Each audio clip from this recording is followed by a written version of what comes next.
میں وہابی نہ میں بابی، میں ہوں مسلم علمی کتابی، نہ میں وہابی نہ میں بابی، میں ہوں مسلم علمی کتابی۔ کچھ بھائیوں نے سوالات بھی کیے تھے، اب وہ سوالات میں نے نوٹ کر لیے ہیں۔ علی بھائی میرے ساتھ لائیو آ چکے ہیں، ان کو لائیو سٹریم پہ لیتے ہیں اور سوالات کی طرف چلتے ہیں۔ السلام علیکم ورحمۃ اللہ وبرکاتہ علی بھائی۔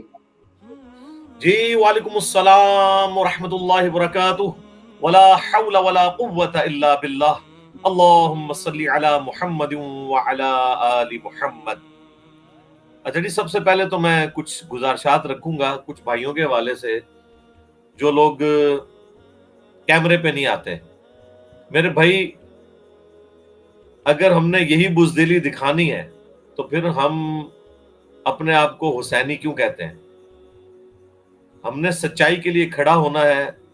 جب پوری دنیا میں توحید کے عقیدے کے اوپر اتنے حملے ہو رہے ہوں، قرآن و سنت کے نظریات کی بجائے بابوں کے عقائد و نظریات عام کیے جا رہے ہوں، ایسی صورتحال میں جن لوگوں کو بات سمجھ آئی ہے ان کا کام ہے کہ وہ دلیری سے کیمرے میں آئیں۔ بہت کسی کو ایشو ہوتا ہے تو ماسک پہن کے آ جائے۔ باقی اگر آپ یہ سمجھتے ہیں نا کہ آپ کیمرے پہ نہیں آئیں گے، صرف آڈیو ریکارڈنگ کریں گے، جن لوگوں کے شر سے آپ بچنے کی کوشش کر رہے ہیں وہ تو آپ کو 7 پردوں میں پہچان لیں گے۔ یہ کبھی مارکیٹ میں آپ اپنی وائف کے ساتھ جائیں نا تو ان کی سہیلیاں جو ہے نا وہ برقعے میں بھی پہچان لیتی ہیں اپنی سہیلیوں کو، اور آواز سنے بغیر بھی۔ تو جن لوگوں کے ساتھ آپ کا روزانہ کا واسطہ ہے، جب آپ آڈیو ریکارڈنگ میں آ جاتے ہیں نیٹ کے اوپر، وہ آپ کی آواز سے آپ کو پہچان لیں گے۔ تو اینڈ رزلٹ کیا نکلا؟ اللہ تعالیٰ کی بارگاہ میں بھی مجرم ہوئے بزدلی دکھا کے، اور جو چیز آپ کرنا چاہ رہے تھے وہ بھی کوئی نہیں ہوئی، تو آپ لوزر ہی ہوئے نا اس حوالے سے۔ اس لیے پلیز یہ بزدلی چھوڑیں۔ اگر لوگ اپنے باطل عقائد و نظریات کے اوپر اتنے محکم ہیں نا تو آپ کو سچائی کے لیے کھڑا ہوتے ہوئے کوئی شرمندگی محسوس نہیں کرنی چاہیے۔ یہ اسپیسیفکلی میں کسی ایک بندے کے لیے بات نہیں کر رہا، میں اوور آل جو لوگ اس طرح کرتے ہیں۔ جس طرح آج بھی ایک کشمیر سے ہمارے بھائی آئے تھے، اب وہ کیا سمجھتے ہیں کہ وہ جو گفتگو کر رہے ہیں، جس نوعیت کی ان کی گفتگو ہے، جس انٹلیکچوئل لیول کے اوپر جا کے وہ سینسٹیوٹی سمجھتے ہیں دین کے کام کے اعتبار سے، تو کیا ان کے قریبی لوگ ان کو سینس نہیں کر لیں گے یہ آواز سن کے کہ یہ کون ہے بندہ؟ تو نکلا کیا اس میں سے؟ ہوا تو کچھ بھی نہیں۔ کیمرے پہ آئیں اور دلیری کے ساتھ اس حق بات کو قبول کریں۔ باقی اس بھائی نے جو کہا کہ جی ہمارے کوئی ڈاکٹر پتہ نہیں بتا رہے ہیں، منظور صاحب ہوں گے ان کے کوئی لوکل، شاید اہل حدیث عالم ہیں، کہ جی وہ مانتے ہیں یہ ساری باتیں حق ہیں لیکن ہم اس طریقے سے بیان نہیں کر سکتے اور یہ وہ۔ تو ان سے کہیں کہ جب آپ کے بڑے اور آپ کے فرقوں کی اکثریت یزید کے حق میں بول رہی تھی، اس وقت آپ میں ایک عالم بھی ایسا نہیں پیدا ہوا جو یزید کے دفاع کے اوپر ڈاکٹر ذاکر نائک کو ریبٹل کرتا۔ اس وقت آپ لوگوں کی محبت اہل بیت اور یہ غیرت کام مری پڑی ہوئی تھی۔ ہم نے تو 2009 میں یزید کے والے سے ڈاکٹر ذاکر نائک نے جو فتنہ اٹھایا، میں ان کی بڑی عزت کرتا ہوں، لیکن اس مسئلے میں انہوں نے اپنا بھی نقصان کیا، اپنے مسلک کا بھی نقصان کیا، اسلام کا بھی نقصان کیا۔ اس وقت کسی اہل حدیث عالم کو توفیق نہیں ہوئی کہ فرنٹ سے لیڈ کر کے جواب دے۔ پورے انڈیا میں اہل حدیث علماء ڈاکٹر ذاکر نائک کے پروگرام کروا رہے تھے۔ کشمیر میں تو بہت بڑا ایک پروگرام انہوں نے کروایا تھا ڈاکٹر ذاکر نائک کا، تو اہل حدیث فرقہ ڈاکٹر ذاکر نائک کو آن کر رہا تھا نا۔ اس وقت جب یزید کا مسئلہ اٹھایا، اس کو کسی نے نہیں سمجھایا کہ بھئی تو یہ کیا کر رہا ہے۔ جب ہم نے جواب دینا شروع کیا تو ہمیں کہتے ہیں جناب یہ موضوع ڈسکس نہیں کرنا چاہیے۔ میرے بھائی، ہم غدیر خون پہ کڑے ہیں۔ صحیح مسلم میں اوپر تلے 4 حدیث ہیں، 6225 سے لے کے 6228 تک، کہ میں تمہیں اپنے اہل بیت کے معاملے میں اللہ کا خوف دلاتا ہوں۔ پہلی چیز قرآن ذکر کی، دوسری اہل بیت۔ شیعہ نے صرف اہل بیت کو پکڑ لیا، اس میں غلو کر دیا۔ اہل حدیث نے صرف قرآن کی توحید پکڑ لی، اہل بیت کو چھوڑ دیا۔ ہمارا یہ پلیٹ فارم اللہ کے فضل سے دنیا میں یونیک پلیٹ فارم ہے، جو قرآن کی توحید بھی بالکل ننگی تلوار کی طرح بیان کر رہا ہے، جس طرح کی جرت ابن تیمیہ اور محمد بن عبد الوہاب صاحب کو بھی نہیں ہوئی ہے. وہ لوگ بھی فرق کرتے تھے اچھے صوفی اور برے صوفیوں میں. ابن تیمیہ کا جو فتاوی ابن تیمیہ ہے اس کی 12 نمبر جلد ہے ہی تصوف کے اوپر ہے.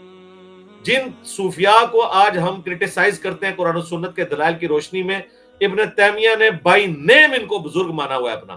بایزید بستامی کو، جنید بغدادی کو، داؤد طائی کو، ابو بکر شبلی کو. اس کا شاگرد جو آگے ہے ابن جوزی، اس کا بھی یہی حال تھا. ایک محدث ابن جوزی ہیں، وہ ابن تیمیہ سے 200 سال پہلے گزرے ہیں، جنہوں نے یزید کے خلاف کتاب لکھی. یہ ابن قیم جوزی کی میں بات کر رہا ہوں. ہماری جیسی توحید آج تک اگر کسی اہل حدیث کے بزرگ نے بھی بیان کی ہو نا، تو ہمیں ذرا ریفرنس پیش کریں. تو جب توحید میں ہم اتنے محکم، کل تک تو یہ کہتے تھے کہ جی جو توحید پہ آ جائے ہمارا بھائی ہے، باقی چیزیں چھوڑ دیں، وہ ثانوی حیثیت رکھتی ہے. اب کیا مسئلہ ہو گیا؟ اب بنو امیہ آپ کے لیے اہم ہو گیا، سعودیہ کے ریال آپ کے لیے اہم ہو گئے، یزید کے خاندان کا دفاع آپ کے لیے اہم ہو گیا، اور اہل بیت کو آپ نے پس پش ڈال دیا.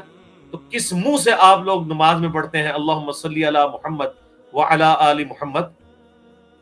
پڑھا کریں اس کے بعد کہ بنو امیہ پہ بھی سلامتی ہو، پڑھیں، آپ اپنی نماز میں ایڈ کر لیں یہ بھی، ٹھیک ہے. تو اللہ کا خوف کریں خدا کے لیے. اور میں یہ آپ کے ساتھ بالکل ہمدردی کر رہا ہوں. میں بتاؤں، ہماری اس دعوت کے ساتھ جو جو ٹکرائے گا کیما ہو کے اس کے نکلے گا. اس کی وجہ ہے کہ یہ دعوت قرآن و سنت پہ کھڑی ہے. یہ کسی فرقے، کسی بابے کے دفاع پہ نہیں کھڑی، سوائے اس شخص کے جس کی قبر مدینے میں ہے صلی اللہ علیہ وآلہ وسلم. باقی سب نے اپنے بابے کھڑے کیے ہیں. حنفیوں نے امام حنیفہ کو بابا بنایا، اس کے بعد آتے آتے یہاں پہ آگے اشرف تھانوی اور احمد بریلوی 2 بڑے بابے بنے، قاسم نوتوی. اہل حدیث نے اپنا بابا بنایا ابن تیمیہ کو، ابن قیم کو، ابن کثیر کو، ٹھیک ہے جی، اس کے بعد ابن باز کو. لیکن اس پلیٹ فارم پہ اللہ کے فضل سے کوئی نہیں بچا.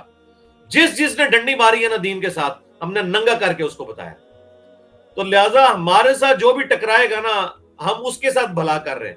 ہمارے ساتھ تو بڑی نیکی ہے، جو ٹکراتا ہے نا اللہ کے فضل سے، اس کے بعد جتنی دفعہ وہ ٹکراتا ہے اتنی ہی دفعہ اس کے مسلک کا نقصان ہو جاتا ہے. لوگ حق بات قبول کرتے ہیں. ہم آپ کو یہ مشورہ دے رہے ہیں کہ ادھر آپ ٹکرانے کی کوشش نہ کریں، اس سچائی کو قبول کر لیں. ادروائز آپ کے ساتھ وہی کچھ ہونا ہے جو رومنز کے ساتھ یرموک میں ہوا اور قادسیہ میں پرشینز کے ساتھ ہوا، بلکہ ہو چکا ہے. تو یہ میرا مخلصانہ مشورہ ہے خصوصاً اہل حدیث کو اور بالعموم باقی فرقوں کو، کہ آپ لوگ یہ جس قسم کی دشمنی کر رہے ہیں، کانٹ چھانٹ کے میری باتوں کو پیش کرنا، غلط طریقے سے پریزنٹ کرنا، واللہ مجھے کوئی نقصان نہیں ہوتا اس سے. لیکن آپ لوگ اپنی آخرت برباد کر رہے ہیں، کیونکہ آپ اخلاقی گراوٹ میں، پستی میں گر چکے ہیں.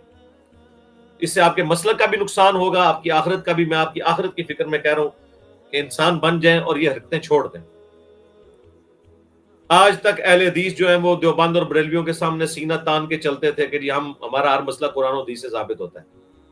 اور آج جب ہم نے قرآن و حدیث سے بنو امیہ کے خلاف باتیں بیان کی ہیں تو تم دبا کے بھاگے میں الٹا پروپیگنڈا کرتے ہیں. کبھی کہتے ہیں قادیانی ہے، ٹھیک ہے، کبھی یہ کہتے ہیں جناب یہود و نصارہ کا ایجنٹ ہے، کبھی کہتے ہیں یہ رافضیوں کا ایجنٹ ہے. تو اس طرح کرنے سے آپ کیا سمجھتے ہیں لوگوں کو نہیں پتہ چلے گا؟